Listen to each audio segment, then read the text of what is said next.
Hello everyone, Shri Ram tutorial में आपका स्वागत है।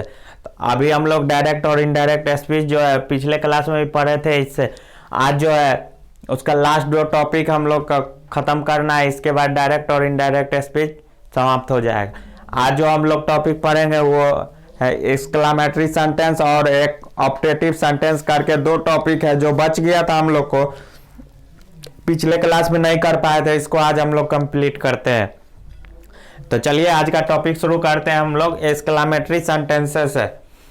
तो इसमें क्या होता है, इसमें ऐसे वाक्य होते हैं, एक्सक्लामेटरी सेंटेंस में ऐसे वाक्य होते हैं जिससे प्रसन्नता, आश्चर्य, दुख, घृणा जैसे भाव को व्यक्त करने के लिए प्रयोग किए जाते हैं।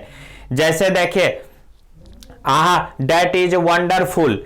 ये क्या है कि जो एक तरह से भाव प्रकट कर रहे हैं कि वाह कितना, वाह। जैसे आप किसी पे खुश होते हैं तो क्या बोलते हैं उसको,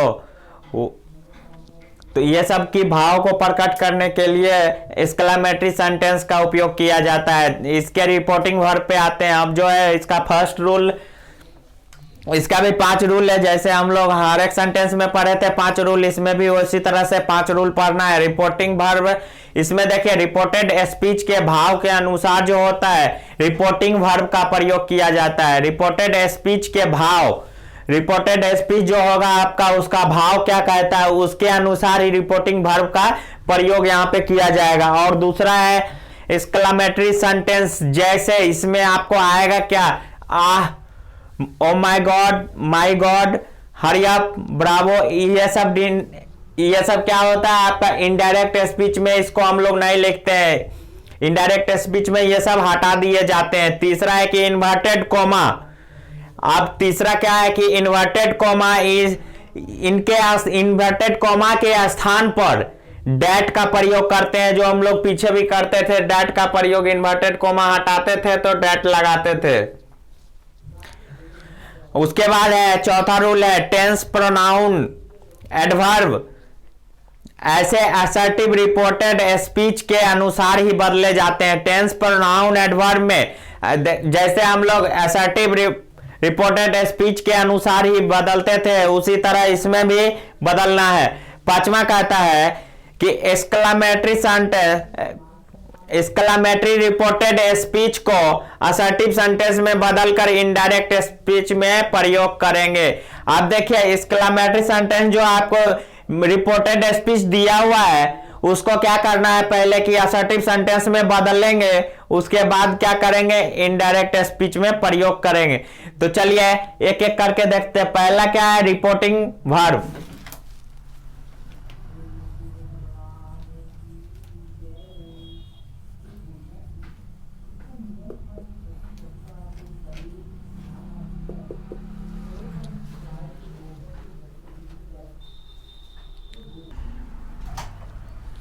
तो देखिए यहाँ पे 3 रूल लिखे हैं।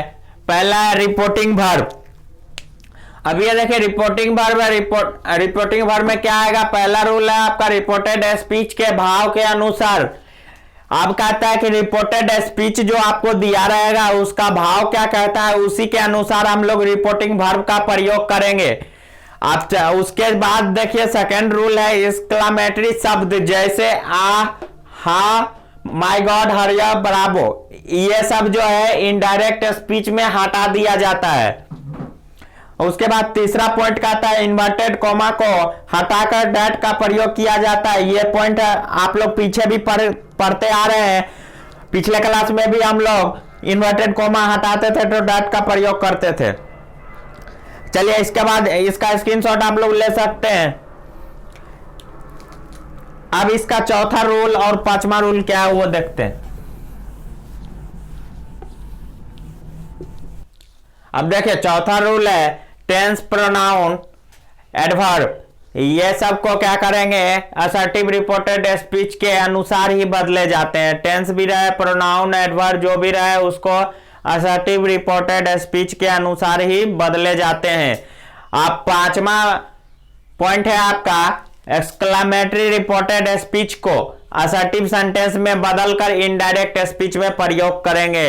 अब एक्सक्लामेटरी रिपोर्टेड स्पीच जो भी होंगे आपके उसको पहले हम लोग असर्टिव सेंटेंस में बदल कर तब उनका इनडायरेक्ट स्पीच में प्रयोग करेंगे। अब देखिए हॉरर मतलब होता है डर से भावुक।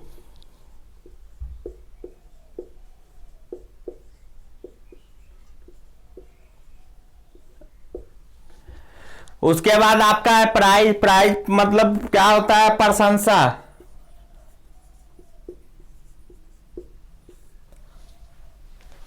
प्राइज के बाद है सरप्राइज। सरप्राइज मतलब क्या होता है? आश्चर्य प्रकट करने के लिए इसका प्रयोग करते हैं।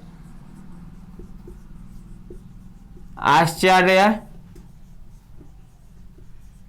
प्रकट करने के लिए, आश्चर्य प्रकट करने के लिए। सौरो दुख प्रकट करने के लिए इसका प्रयोग करते हैं। दुख प्रकट करने के लिए। उसके बाद है वेल डन। वेल डन मतलब प्रशंसा ही होता है, किसी का तारीफ कीजिए या प्रशंसा कीजिए। अब फाई। फाई मतलब होता है आपका निंदा करना। किसी का शिकायत करते हैं किसी के पास, वही हुआ निंदा करना, उसको फाई से हम लोग। अब देखिए इसके बाद एक एग्जांपल करते हैं।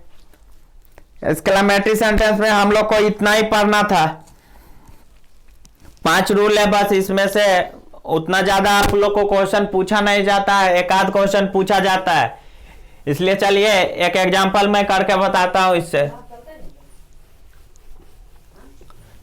इसके बाद हम लोग है ऑप्टेटिव सेंटेंस शुरू करेंगे। एक एग्जांपल पहले इसका कर लेते हैं हम लोग। अब देखिए एग्जांपल लिखिएगा। Nitish said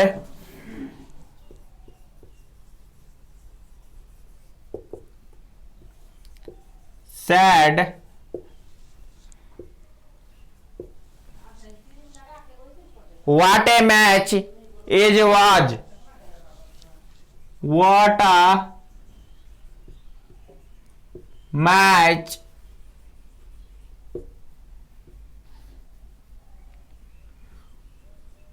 was, match is was।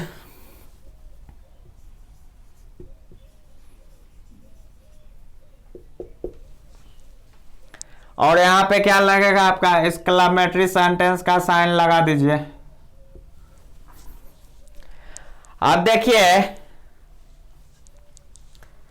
कैसे बनेगा। नीतीश यहां पे क्या बता रहा है कि वह मैच जो देख रहा था वो मैच बहुत ही इंटरेस्टेड था। क्या मैच था? तो उसको कैसे बताएगा? नीतीश exclaimed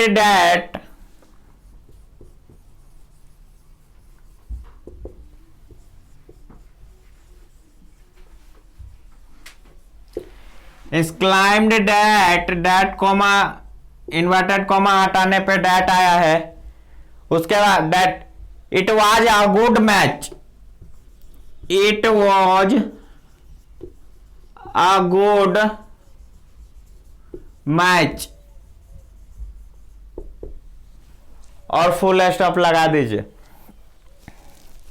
चलिए इसके आगे का टॉपिक लिखिए आप लोग, ऑप्टेटिव सेंटेंस।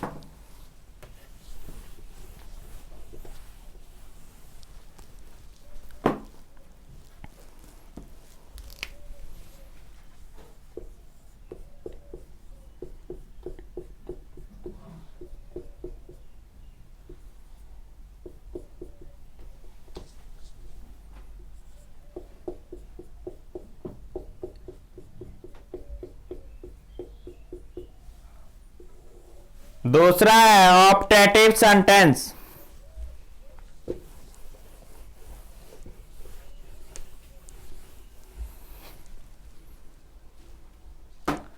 अब देखिए ऑप्टेटिव सेंटेंस का हम लोग उपयोग किस लिए करते हैं? इस सेंटेंस से प्रार्थना, आशीर्वाद, आलोचना, दुआ, किसी के लिए दुआ मांगते हैं या भाव प्रकट करते हैं तो सबके लिए ऑप्टेटिव सेंटेंस का प्रयोग करते हैं हम लोग। जैसे गॉड ब्लेस यू या God bless you my son, long life with the revolution. ये सब क्या हुआ? आपका किसी के लिए अब जैसे गॉड ब्लेस यू माई सन, ये क्या हो रहा है, अपने बेटा के लिए दुआ कर रहे हैं, तो ये सब भी क्या आपका आएगा, ऑप्टेटिव सेंटेंस में आएगा। अब देखिए रिपोर्टिंग वर्ब सेड को विश, प्रे, क्रश, ब्लेस आदि भाव के अनुसार बदला जाना चाहिए। अब यहां पे जो रिपोर्टिंग वर्ब आपको मिलेगा, जो सेड को क्या करना है, विश, प्रे, क्रश, ब्लेस आदि के भाव के अनुसार जो है बदला जाना चाहिए।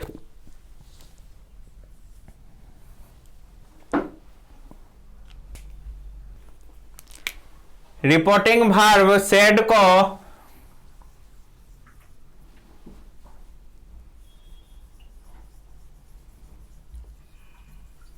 रिपोर्टिंग वर्ब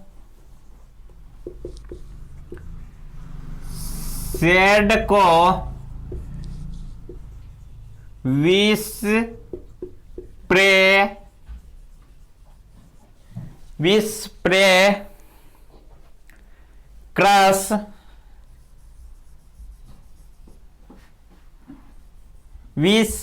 क्रश, ब्लेस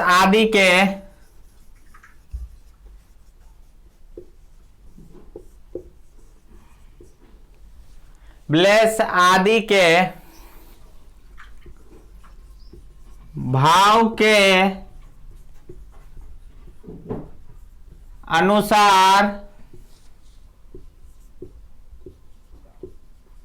बदला जाता है।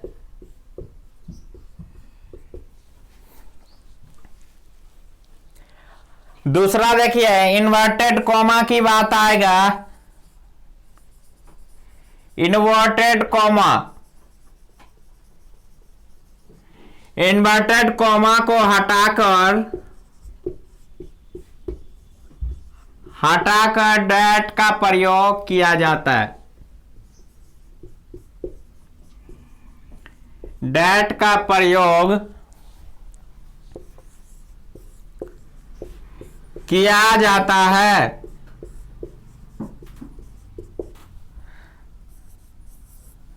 अब तीसरा पॉइंट है, रिपोर्टेड स्पीच में इनडायरेक्ट बनाने वक्त मे को माइट में बदलेंगे।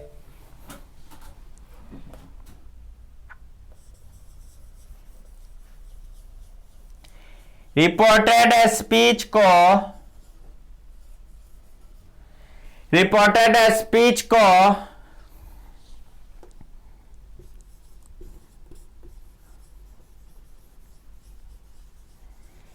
इनडायरेक्ट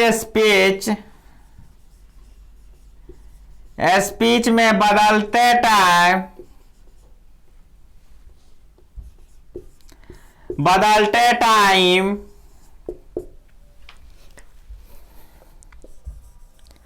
मे को माइट में बदलेंगे।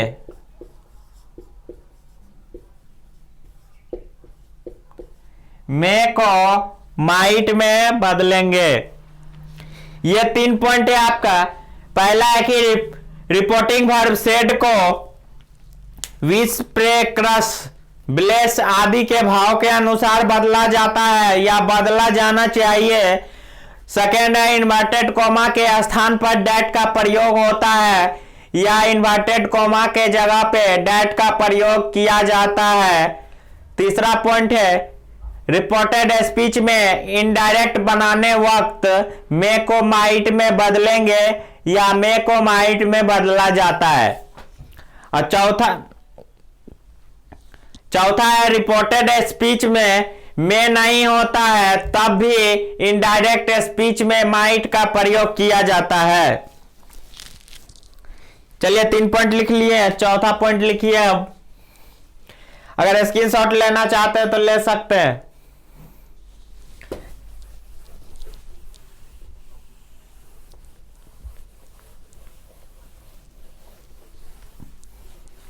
पॉइंट नंबर 4,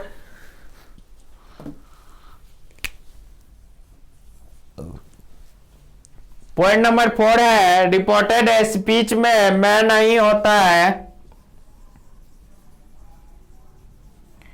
रिपोर्टेड स्पीच में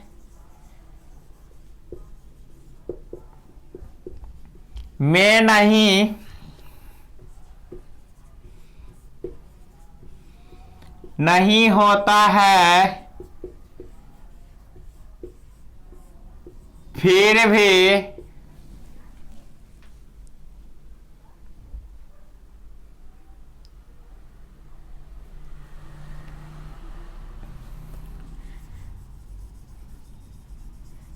इनडायरेक्ट स्पीच में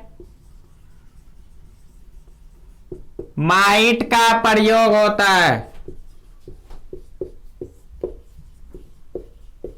होता है, अब पांचवा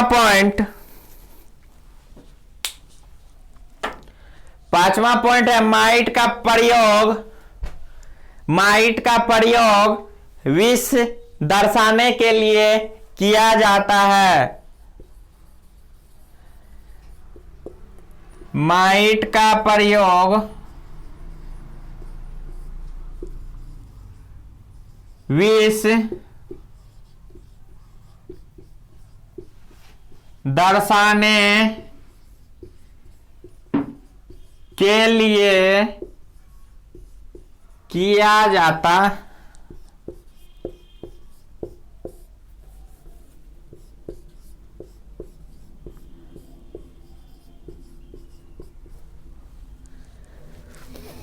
अब देखिए चौथा पॉइंट कहता है कि रिपोर्टेड स्पीच में नहीं होता है, तब भी इनडायरेक्ट स्पीच में माइट का प्रयोग। अब जरूरी नहीं है कि रिपोर्टेड स्पीच में आपको में है तो ही हम लोग माइट का प्रयोग करेंगे, ऐसा नहीं करना है। रिपोर्टेड स्पीच में नहीं भी है तो भी इनडायरेक्ट स्पीच में हम लोग माइट का प्रयोग करेंगे। अब चलिए पांचवा रूल कहता है माइट का प्रयोग विष को दर्शाने के लिए किया जाता है। चलिए इसी तरह से हम लोग का जो है डायरेक्ट और इनडायरेक्ट स्पीच यहीं पे समाप्त होता है। लगभग इसमें हम लोग का 8 लेक्चर लग चुका है समाप्त करने में। चलिए इसका एग्जांपल एक देख लीजिए आप लोग।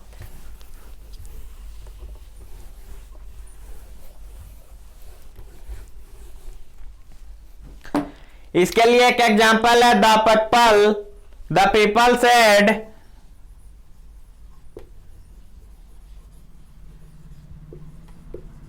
People said long live with revolution, long live with revolution.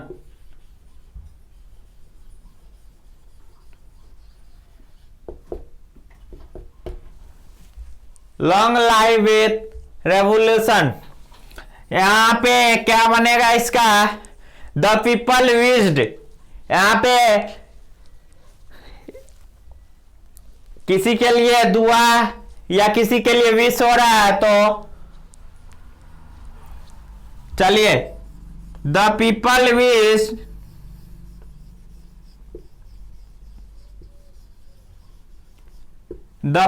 Wished diet, inverted comma तो अब हट गया, डेट लगा दिए तो द रेवोल्यूशन माइट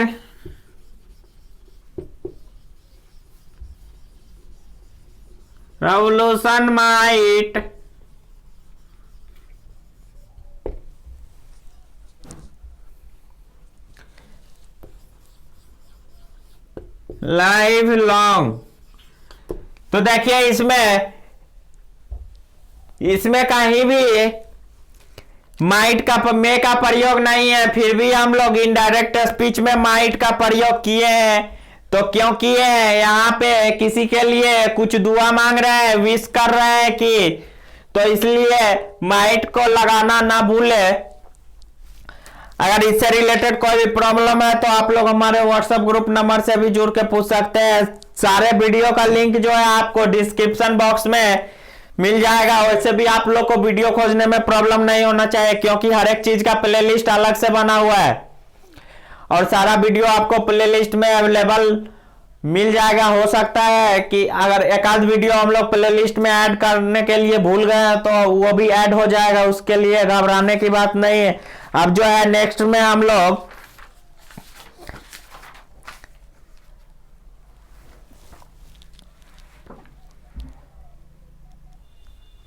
अब नेक्स्ट जो है हम लोग फंक्शनल ग्रामर से प्रोनाउन या वर्ब एडवर्ब टॉपिक स्टार्ट करेंगे। अभी हम लोग डिस्क्रिप्टिव ग्रामर से 2 टॉपिक कंप्लीट कर चुके हैं। एक आपका active voice and passive voice था, एक डायरेक्ट और इनडायरेक्ट स्पीच है। इसके टाइम और टेंस भी इसे कंप्लीट कर चुके हैं हम लोग। अब हम लोग का डिस्क्रिप्टिव ग्रामर में 2 चैप्टर और है जो कंप्लीट करेंगे। पहले कुछ जो है हम लोग फंक्शनल ग्रामर से 1-2 चैप्टर और कंप्लीट कर लेते हैं। उसके बाद वोकैबुलरी सेक्शन भी करेंगे कुछ चैप्टर। वोकैबुलरी सेक्शन करने के बाद जो है कॉम्प्रिहेंशन स्किल पे भी आएंगे। तो अभी जो है फंक्शनल ग्रामर से एक चैप्टर करने के बाद हम लोग कॉम्प्रिहेंशन स्किल की ओर बढ़ेंगे। उसके बाद जो फिर है हम लोग डिस्क्रिप्टिव ग्रामर की ओर चलेंगे। तो चलिए आज के लिए बस इतना ही।